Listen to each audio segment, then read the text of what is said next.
He had a tough go with Frankie Owens, another tough go with Cecil Pettigrew, and then, of course, he got knocked out by Iran Barkley. I think more or less it's going to be a psychological problem with him. You have to watch him closely in this fight and see how he reacts the first time he gets hit. And I think he will be hit in the fight. Olajide still has that outstanding record. He's only lost the 2 fights to Tate and Barkley. He is still ranked in the top 10 by the WBA and the WBC. And he now has a new trainer. Hector Roca has taken over. Will that change him at all in the ring? But you know, Sam, no matter how good a trainer your father is, if you have to listen to the guy in the daytime, then in the gymnasium in the afternoon, year after year, after a while you get tired of it and you stop paying attention. Now, Hector Roca is a good technical trainer, and if he has Michael Olajide's attention, I think he will improve. Michael Olajide takes on Troy Watson from Florida. Watson with an unimpressive 9-6 record. Do you think he'll be a test for Olajide? Yes, I do. He's the same kind of fighter as a Frankie Owens and a Cecil Pettigrew, and he's confident. He says he's ready for the fight. I think he'll give Olajide a little bit of a tussle. Okay, also on the card in a scheduled 10-rounder is 1984 gold medalist Steve McCrory, and he's a fighter, Gil. At style and flash, in and out of the ring. He won his first 23 fights to become the #1 contender. And on October the 10th last year, he fought Frank Tate for the title. Tate won a lopsided decision. Then last March, Olajide had a chance to get another title shot, but he was stopped by the hard-hitting Iran Barkley. And it was Barkley who went on to fight for and win the middleweight championship. The loss was devastating to Olajide, who took several months off to get away from boxing and think about his future. Now the Silk has returned, getting back into training with new vigor and determination. His losses haven't hurt his world ranking too much. He's listed #3 by the WBC and #9 by the WBA. He knows a couple of wins could get him another title shot, and he's excited about boxing again.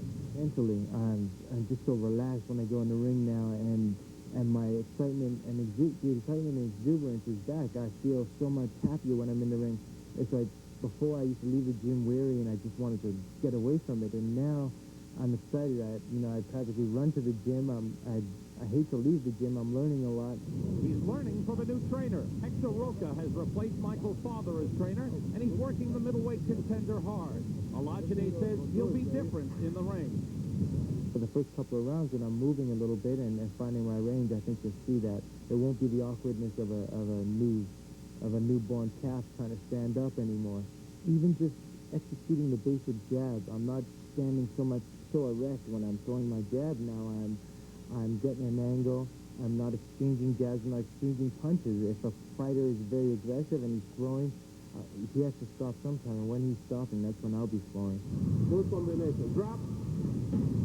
Beautiful. Rise. Go. One thing has always been distinctive about Michael Olajide, that's his flashy wardrobe. We asked him if he plans to change that image now that he plans his comeback try. Well, people expect me to tone down. People have been talking, well, you shouldn't come in with all the flash and all the glitter, and you should tone down basics. Shows that you're just going to go out there and work and do the work you're capable of.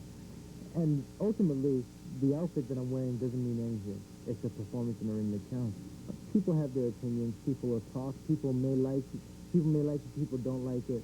But one way or the other, whichever way I decide to dress, as long as they're excited by the performance and they think it's a good fight or a good boxing match, that's ultimately what the goal is, and they come to be entertained, and they will be. So Michael the Silk Olajide, one-time top contender, returns to the ring tonight with a changed attitude. He feels good about himself, he feels good about the way he's training, and he's optimistic about the eventual result. I'm very confident, not just in this fight, but in my future, because I really believe now that I do have what it takes to become world champion. Other people can't see it yet. That's okay. Through time, they will see, and you can only just sit back and enjoy the ride, you know.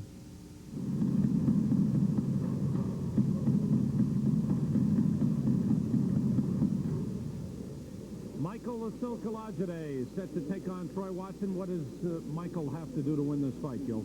Well, I think Michael's going to have to use his legs, box the way he did before.